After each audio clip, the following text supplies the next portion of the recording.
Willkommen zu dieser technischen Anleitung zum Dyson SV30. Wir sind Kelatos Informática, Spezialisten für technische Reparaturen.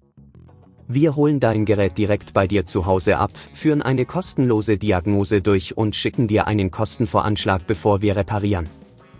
Keine Anrufe, keine Fahrten. Wir befinden uns in der Calle Joaquín María López 26, Madrid. Bequem, transparent und professionell. Link in der Beschreibung. Wenn dein Dyson SV30 komische Geräusche macht, kann das auf einen defekten Motor hinweisen.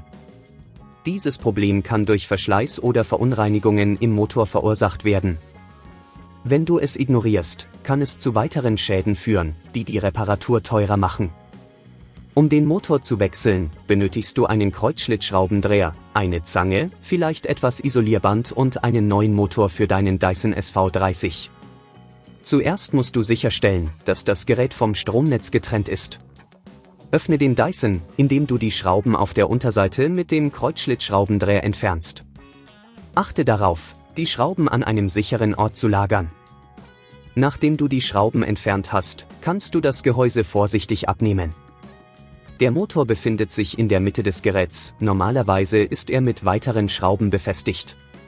Du musst diese ebenfalls mit dem Kreuzschlitzschraubendreher lösen. Sei vorsichtig, wenn du den Motor herausziehst, um keine Kabel oder andere Komponenten zu beschädigen. Wenn dir das an dieser Stelle zu kompliziert wird, denk daran, dass wir bei Kelatos dein Gerät zu Hause abholen und es dir repariert zurückschicken. Nachdem du den alten Motor entfernt hast, nimm den neuen Motor und setze ihn an die gleiche Stelle ein. Achte darauf, dass alle Kabel richtig angeschlossen sind und dass der Motor fest sitzt. Jetzt musst du die Schrauben wieder anziehen, aber übertreibe es nicht, um das Material nicht zu beschädigen. Schließe das Gehäuse wieder und setze die Schrauben an der Unterseite ein, die du zuvor entfernt hast. Überprüfe, ob alles richtig sitzt, und teste dein Gerät gründlich, um sicherzustellen, dass es wieder normal läuft. Um zu verhindern, dass dieses Problem erneut auftritt, solltest du regelmäßig den Filter deines Dyson reinigen und den Motor von Staub und Schmutz befreien.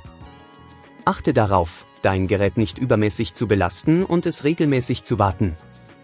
Wenn du kein Risiko eingehen willst, bei Kelatos holen wir dein Gerät ab, reparieren es und liefern es dir nach Hause, deutschlandweit. Link in der Beschreibung.